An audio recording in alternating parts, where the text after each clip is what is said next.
Hi! இதுதான் என்னோட first vlog அந்த யூடியூப். ஆக்சுவலி என் ஹஸ்பண்ட்க்கு சர்ப்ரைஸ் கொடுக்குறது ரொம்ப கஷ்டம். நான் எது பண்ணாலும் கண்டுபிடிச்சிருவாரு. அப்படிப்பட்டவருக்கு தான் சர்ப்ரைஸ் கொடுக்க எம்ஜிஎம் கூட்டிகிட்டு போயிருந்தேன். ஆக்சுவலி எம்ஜிஎம் வந்து ஃபர்ஸ்ட் பிளான் இல்லை. 4, 5 பிளான் சொதப்புனதுக்கப்புறம் தான் எம்ஜிஎம்னே ஃபிக்ஸ் பண்ணோம். ஒரு பிளானை எக்ஸிக்யூட் பண்ணுறதுக்குள்ள நான் பட்ட கஷ்டம் கொஞ்சம் நெஞ்சம் இல்லை. நாங்கள் கிளம்புற அன்றைக்கி நல்ல மழை. பிளான் சொதப்பிடும்னு பார்த்தேன். ஏன்னா மழை வந்தால் கண்டிப்பாக எல்லா ரைட்ஸுமே ஸ்டாப் பண்ணிவிடுவாங்க. அங்கே கூட்டிகிட்டு போனதுக்கு 2 ரீசன் தான். ஃபஸ்ட்டு அவர் அங்கே போனதில்லை. செகண்ட் ஒன் வந்து அன்றைக்கி முழுக்க மைண்டில் எதுவுமே இல்லாமல் நல்லா என்ஜாய் பண்ணணும். அதுக்காக தான் கூட்டிகிட்டு போயிருந்தேனே. எம்ஜிஎம்மில் வந்துட்டு ஒரு ஆளுக்கு வந்துட்டு 750 சார்ஜ் பண்ணுறாங்க. டிக்கெட் எடுத்துட்டோம். ரெயின் கோட்டை வச்சுட்டு எல்லா ரைடுமே போக முடியாது, டிஸ்டர்பன்ஸாக இருக்கும். அதனால் லாக்கரில் வச்சிடலான்னு ஃபஸ்ட்டு லாக்கர் கிட்ட தான் போயிருந்தோம். லாக்கர் வந்து 190 ருபீஸ் சார்ஜ் பண்ணுறாங்க. ஈவினிங் வரும்போது கீயை சேஃபாக ஒப்படைச்சிட்டா 100 ருபீஸ் ரிட்டர்ன் பண்ணிவிடுவாங்க. ஒரு வேளை கீயை தொலைச்சிட்டிங்கன்னா கண்டிப்பாக காஸ்ட்டை ரிட்டர்ன் பண்ண மாட்டாங்க. சர்ப்ரைஸ் என்னென்னா, கெயின்ட்வில்ல பீச் வியூ சூப்பராக இருக்கும். அங்கே வச்சு கேக் கட் பண்ணால் மெமரபுளாக இருக்கும்னு பார்த்தேன். பட் பெர்மிஷன் கிடைக்கல. எம்ஜிஎம்மில் 2 கெயின்ட்வில் இருக்கும். இந்த கெயின்ட்வில் ரொம்ப பெருசாக இருக்கும். எம்ஜிஎம்மில் வேறு எந்த ரைட்லேயுமே பீச் வியூ அந்தளவுக்கு தெரியாது. ஃபஸ்ட்டு 2 ரவுண்டு பயமாக இருக்கும். கண்ணை திறக்கவே இல்லையே. அப்புறம் கொஞ்ச நேரத்தில் பயம் இருக்காது.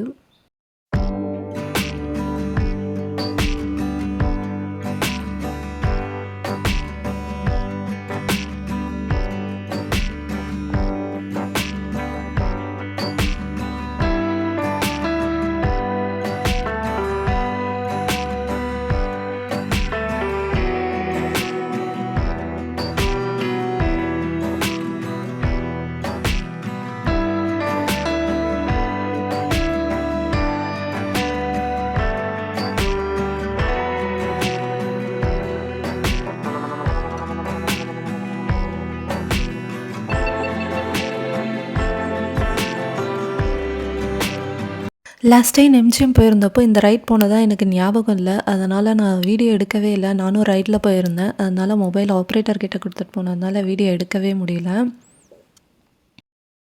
என்னை அடித்து கூப்பிட்டா கூட ஒரு சில ரைடுக்கு போக மாட்டேன். அதில் இதுவும் ஒன்று. நார்மலாகவே எனக்கு 5 to 10 மினிட்ஸ் ஸ்விங்கில் உட்காந்தாலே தலை சுற்ற ஆரம்பிச்சிரும். இது தெரியாமல் நான் லாஸ்ட் டைம் எம்ஜிஎம் என் ஃப்ரெண்ட்ஸோடு வந்திருந்தப்போ இதில் போயிட்டேன். ஒரே வாமிட் எடுத்தது தான் மிச்சம். எனக்கு சுற்றுற மாதிரி ரைடு இருந்தால் தலை சுற்ற ஆரம்பிச்சிரும். அதனாலே நான் மோஸ்ட்லி இந்த மாதிரி ரைடு எல்லாமே அவாய்ட் பண்ணிவிடுவேன். எனக்கு தான் பார்க்க பொறாமையாக இருக்கும், எல்லோரும் போகிறாங்க நம்ம மட்டும் போகலையே அப்படின்ட்டு. முக்கியமான ரைடே இந்த ரோலர் கோஸ்டர் தான். இந்த ரைடு கடைசியாக போகலான்னு நாங்கள் 2 பேருமே பிளான் பண்ணியிருந்தோம். ஏன்னா இந்த ரைடில் வந்துட்டு வாட்டர் வந்து மேலே ஸ்ப்ளாஷ் ஆகும். அதோடு போய் எல்லா ரைடும் போக முடியாது, ஒரு மாதிரி அன்கம்ஃபர்டபுளாக இருக்கும். அதனால் அப்புறம் போகலான்னு முடிவு பண்ணியிருந்தோம். ஆக்டோபஸ் ரைடுக்கு ஃபஸ்ட்டு அவரை தான் அனுப்பி வச்சுருந்தேன். அவரோட ஃபேஸ் ரியாக்ஷன் பார்க்கணும், கத்துவாரான்னு பார்த்தேன். ஆனால் கொஞ்சம் கூட கத்தவே இல்லை. சத்தம் கூட வெளியவே வரல. நெக்ஸ்ட்டு வந்து இந்த ரைடுக்கு நான் போயிருந்தேன். ரைடு ஆரம்பிக்கும் போது கண்ணை மூடினது தான், திறக்கவே இல்லையே. இந்த ரைடு வந்து சைடில் வந்து ஆளை தள்ளும். அப்படி தள்ளும்போது அப்படியே ரொட்டேட் ஆகும். நான் லாஸ்ட் டைம் என் ஃப்ரெண்ட்ஸோடு போயிருந்தப்போ அந்த ஆப்ரேட்டர் வந்து நகர்ந்து சைடில் உட்காருங்கன்னாரு. என்ன ஆனாலும் நான் நகரவே இல்லையே. உயிர் முக்கியமா ரைடு முக்கியமானு கேட்டால் உயிர் தான் முக்கியம். ரைடு போயிட்டு வந்ததுக்கப்புறம் என் ஹார்ட் பீட் கேட்குறது நிற்கவே இல்லை. கை நடுக்கம் சுத்தமாக நிற்கவே இல்லை.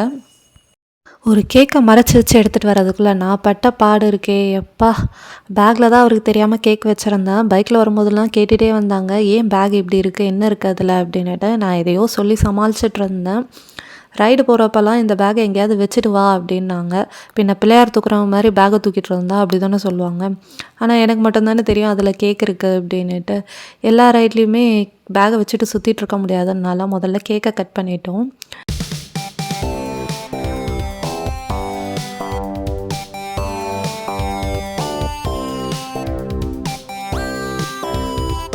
அவருக்கு விஷ் பண்ணியிருந்த ஃபேமிலிஸ் அண்ட் ஃப்ரெண்ட்ஸ் எல்லாருக்குமே தேங்க்யூ ஸோ மச். பேலன்ஸ் இருந்த கேக்கை கட் பண்ணி நான் அங்கேயே எல்லாேருக்கும் கொடுத்துட்டேன். இன்னும் கொஞ்சம் நேரம் விட்டுருந்தா கேக்கெல்லாம் உருகி ஊற்றிருக்கும் போல், அப்படி தான் இருந்துச்சு. அப்போவே டைம் வந்து 1:30 ஆகிடுச்சு. லஞ்சை கம்ப்ளீட் பண்ணிவிட்டு அதுக்கப்புறமா ரைடுக்கு போகலான்னுட்டு நாங்கள் அங்கேயே லஞ்சை கம்ப்ளீட் பண்ணிட்டோம். இங்கே சில கேம்ஸ் எல்லாமே வச்சுருந்தாங்க. அதுக்கு எல்லாமே தனியாக பே பண்ணி விளையாடுற மாதிரி தான் இருக்கும். நான் அப்படியே போய் அங்கேருந்து எல்லாமே வேடிக்கை பார்த்துட்டு வந்திருந்தேன். கிட்ஸ்க்கு எல்லாம் என்டர்டெயின்மெண்ட்டாக இருக்கும். ஏன்னா அவங்க தான் இந்த மாதிரி பிளேஸ் எல்லாம் பார்த்தா அங்கேருந்து வரவே மாட்டாங்க. விட்டா போதும்னு அங்கேயே விளையாடிட்டுருப்பாங்க. யாருக்கெல்லாம் ரோலர் கோஸ்டர் போகிறது ரொம்ப பிடிக்கும். எனக்கு பார்க்க தான் பிடிக்கும். நான் மட்டும் அதில் போயிருந்தேன். ஐயோ முருகா என்னை காப்பாத்துன்னு கண்ணை மூடிட்டு ரைடு முடிகிற வரைக்கும் எப்படியும் கத்திருப்பேன். ரோலர் கோஸ்டரோட டைமிங் எல்லாமே இங்கேயே மென்ஷன் பண்ணியிருந்தாங்க. ரைடு போகிறது பெரிய விஷயம் இல்லை, ஆனால் நம்ம பயப்படுறது தான் வெளியே தெரியக்கூடாது. நான் போன ரைடு எல்லாம் பார்த்துருந்தீங்கன்னா உங்களுக்கே தெரிஞ்சிருக்கும்.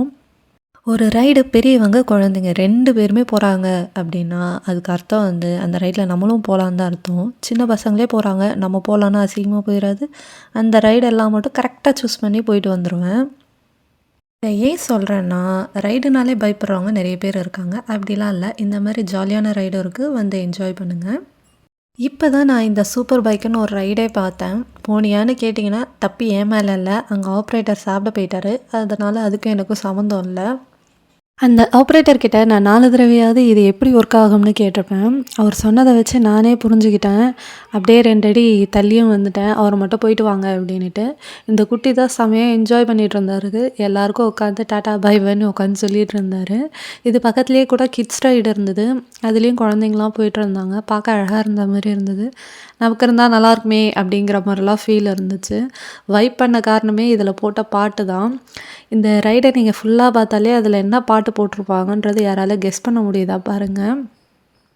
குயின்ஸ்லாண்டில் எல்லா ரைடுக்கும் முன்னாடி ஒரு போர்டு இருக்கும். அதாவது வந்து பிபி பேஷண்ட்டோ இல்லை இதயம் பலவீனமானவர்கள் அவங்கெல்லாம் வந்து இந்த ரைடில் போகக்கூடாதுன்னு சொல்லி ஒரு போர்டு போட்டிருப்பாங்க. அதை வச்சு நானே கண்டுபிடிச்சிப்பேன் இது நமக்கான ரைடா இல்லையான்னுட்டு. ஆனால் அந்த மாதிரி போர்டெல்லாம் இங்கே எம்ஜிஎம்மில் காணவே காணோம். நானும் எல்லா போர்டையும் போய் சுற்றி சுற்றி பார்த்துட்டு வந்தேன். எதுலையாவது போட்டிருப்பாங்க அப்படின்னுட்டு. ஆனால் எல்லாத்துலேயும் டைமிங்கும் நேம் மட்டும்தான் போட்டிருந்துச்சு.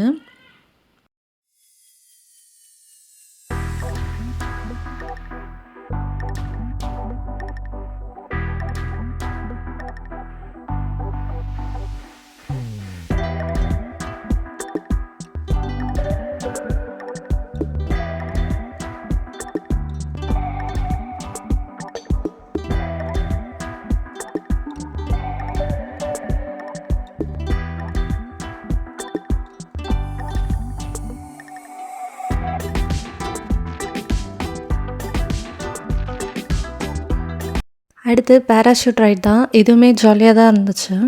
நான் வாய்ஸ் ஓவர் கொடுக்குற ரீசனே என்கிட்ட மைக் இல்லை. அந்த சத்தத்தோடு நான் வீடியோ போட்டால் அவங்க பேசுகிறது தான் கேட்கும். அதனால தான் நான் வாய்ஸ் ஓவர் கொடுத்துட்ருக்கேன். கடைசியில் வாய்ஸ் ஓவர் கொடுத்து வாய் தான் வலிக்குது. அடுத்து ஃப்ளையிங் க்ரொக்கடைல் தான். இதெல்லாம் வந்துட்டு குழந்தைங்க ரைடெல்லாம் இல்லை, ஃபேமிலி ரைடு தான். ஆள் இல்லாதனால நாங்கள் போகலை. அவங்க எல்லாருக்குமே லன்ச் டைம் ஆகிடுச்சு, அதனால் அவங்க யாருமே அங்கே இல்லை. நெக்ஸ்ட்டு வந்துட்டு வேர்ல்ட் ட்ரிப் தான். பேரே நல்லா இருக்குல்ல. அப்போ போகாமல் எப்படி? வேர்ல்ட் ட்ரிப்லாம் போகிற யோகா இருக்கா இல்லையான்னு எனக்கு தெரியல. அதனால் இதையே வந்து வேர்ல்ட் ட்ரிப்பாக நினச்சி சுற்றிட்டு வந்துடுங்க அப்படின்ட்டு சொல்லிட்டேன். இந்த ரைடில் ஜஸ்ட் மிஸ் என் மொபைலு. ரைடு போன வேகத்துக்கு கண்டிப்பாக மொபைல் சோலி முடிஞ்சுதுன்னு நினச்சேன். எப்படியோ தப்பிச்சிருச்சு. பார்க்குறவங்களுக்கு எப்படி இருக்குன்னு தெரியல. இதனால தான் நான் நிறைய ரைடில் வந்துட்டு மொபைல் எடுத்துகிட்டு போகலை. நானே கம்பியை பிடிச்சிக்கிட்டு கண்ணை மூடிட்டு உட்காந்துருப்பேன். நான் எங்கே ரைடில் போகிறதெல்லாம் வீடியோ எடுக்கிறது.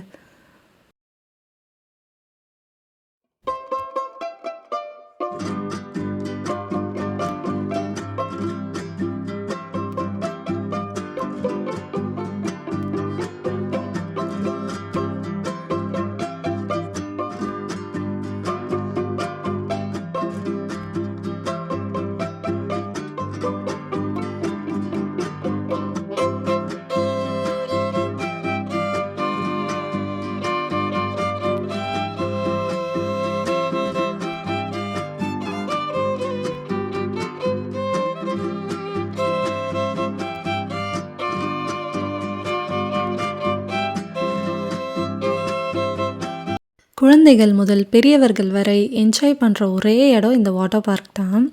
பெரியவங்களே வந்துட்டு குழந்தைங்களாம் மாறிடுவாங்க தண்ணியை பார்க்கும்போது. நான் இதுக்கு முன்னாடி வந்தப்போ இதெல்லாம் பார்த்த மாதிரியே எனக்கு இல்லை. இதோட ஃபுல் வியூவுமே இப்படி தான் இருக்குது. இந்த பக்கம் பீச்சு, நடுவில் வாட்டர் பார்க் மாதிரி இருக்குது. அந்த பக்கம் ஸ்விம்மிங், இதெல்லாமே அந்த சைடு தான் இருந்துச்சு. பீச் டைமிங் மட்டும் அனௌன்ஸ் பண்ணுறாங்க எப்போ ஓப்பன் பண்ணுறாங்க அப்படின்ட்டு. இந்த வாட்டர் ரைட்ஸ் எல்லாத்துக்குமே வந்துட்டு ட்ரெஸ் கோட் இருக்குது. அது இருந்தால் மட்டும்தான் உள்ளே அலோவ் பண்ணுறாங்க. இல்லைனா வந்துட்டு அங்கேயே ஸ்விம் வியர் எல்லாமே சேல்ஸ் பண்ணுறாங்க. வேணுங்கிறவங்க அதுலேருந்தும் வாங்கிக்கலாம். தண்ணியை பார்த்தோன்னே ஒருத்தரை கையில் பிடிக்க முடியல. ஏன் நான் இப்படி சொல்கிறேன்னா, என் வீட்டுக்காரை நம்பி நான் எங்கே வேணாலும் போவேன், தண்ணியில் மட்டும் இறங்கவே மாட்டேன். ஸ்விம்மிங் கற்று தரேன்னு சொல்லிவிட்டு எப்போ பார்த்தாலும் தண்ணியை வச்சு தான் என்னை விளையாட்டு காமிச்சிட்ருப்பாரு. வேணான்னாலும் விட மாட்டார். கூட்டிகிட்டு போய் நீ வா, நான் கண்டிப்பாக ஸ்விம்மிங் கற்று தரேன்னு சொல்லி கூப்பிட்டு போவார். கடைசியில் மூக்கில் தண்ணி ஏறிட்டு உட்காந்து தும்மிட்டு இரும்பிட்டு தான் இருப்பேன் நான். அதனாலே மோஸ்ட்லி நான் இங்கே போக மாட்டேன். இந்த ரைடு ஆக்சுவலி நான் இந்த டைம் போயிட்டு வந்துட்டேன். பார்க்க பெருசாக இருக்குது. ஆக்சுவலி ஒரு ஸ்விம்மிங் பூல் மட்டுமே 4 அடி இருந்துச்சு. அதனால் அந்த இடத்துல மட்டும் லைஃப் கார்டு அதிகமாகவே இருந்தாங்க.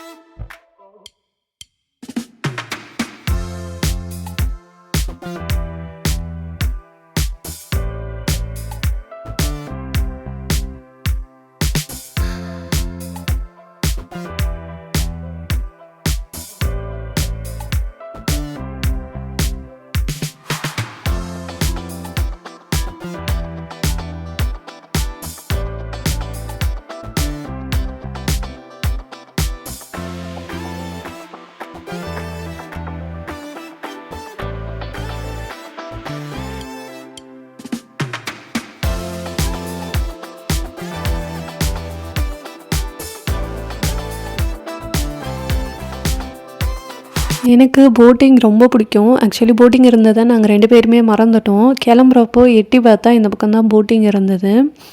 சரி என்னட்டு போகலான்னு பார்த்தோம். டைம் ஆகிடுச்சு, விட மாட்டோம் அப்படின்ட்டாங்க. அதுக்கப்புறம் அவர் போய் பெர்மிஷன் கேட்டு வந்தார். அதுக்கப்புறம் நிறைய பேர் இருந்ததுனால விட்டாங்க. இதோட பர்த்டே சர்ப்ரைஸ் vlog முடியுது. நாளைக்கு ஒரு வீடியோவில் பார்க்கலாம். மறக்காமல் வீடியோவை லைக், ஷேர், சப்ஸ்கிரைப் பண்ணுங்கள். பாய்.